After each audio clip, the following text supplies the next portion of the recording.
Shalom, selamat malam. Renungan malam Sabda Bina Umat, Jumat 7 April 2023. Firman Tuhan malam ini terambil dari Matius 27 ayat 45 sampai 56. Demikian firman Tuhan. Yesus mati. Mulai dari jam 12, kegelapan meliputi seluruh daerah itu sampai jam 3. Kira-kira jam 3 berserulah Yesus dengan suara nyaring, Eli, Eli, lama sabachthani. Artinya, Allahku, Allahku, mengapa engkau meninggalkan aku? Mendengar itu, beberapa orang yang berdiri di situ berkata, ia memanggil Elia. Dan segeralah datang seorang dari mereka. Ia mengambil bunga karang, mencelupkannya ke dalam anggur asam, lalu mencucukkannya pada sebatang bulu dan memberi Yesus minum. Tetapi orang-orang lain berkata, jangan, baiklah kita lihat apakah Elia datang untuk menyelamatkan dia. Yesus berseru pula dengan suara nyaring, lalu menyerahkan nyawanya. Dan lihatlah, tabir bait suci terbelah dua dari atas sampai ke bawah, dan terjadilah gempa bumi, dan bukit-bukit batu terbelah, dan kuburan-kuburan terbuka, dan banyak orang kudus yang telah meninggal bangkit. Dan sesudah kebangkitan Yesus, mereka pun keluar dari kubur, lalu masuk ke kota kudus dan menampakkan diri kepada banyak orang. Kepala pasukan dan prajurit-prajurit yang menjaga Yesus menjadi sangat takut ketika mereka melihat gempa bumi dan apa yang telah terjadi. Lalu berkata, sungguh ia ini adalah anak Allah. Dan ada di situ banyak perempuan yang melihat dari jauh, yaitu perempuan-perempuan yang mengikuti Yesus dari Galilea untuk melayani dia.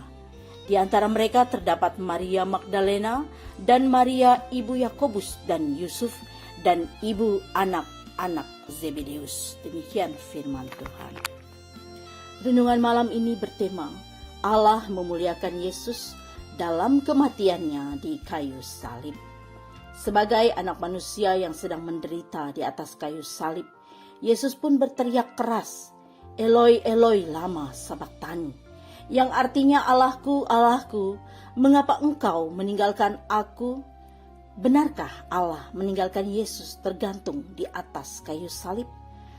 Allah yang menghendaki Yesus menderita dan mati di kayu salib untuk menanggung hukuman ganti manusia, sehingga manusia dapat diterima kembali dalam persekutuan dengan Allah. Karena Allah yang menghendaki, maka tidak mungkin Allah meninggalkan Yesus sendiri, tergantung di atas kayu salib. Menjelang saat kematian Yesus di atas kayu salib, Allah mengizinkan beberapa peristiwa mengherankan terjadi. Pertama, tabir bait suci yang memisahkan ruang maha kudus dari ruang kudus terbelah dua dari atas sampai ke bawah. Kedua, terjadi kegelapan yang meliputi daerah sekitar Bukit Golgota, tempat Yesus disalib selama 3 jam, mulai dari pukul 12 siang sampai dengan pukul 3 sore waktu setempat. Ketiga, terjadi gempa bumi yang dahsyat di daerah sekitar Bukit Golgota, tempat Yesus disalib.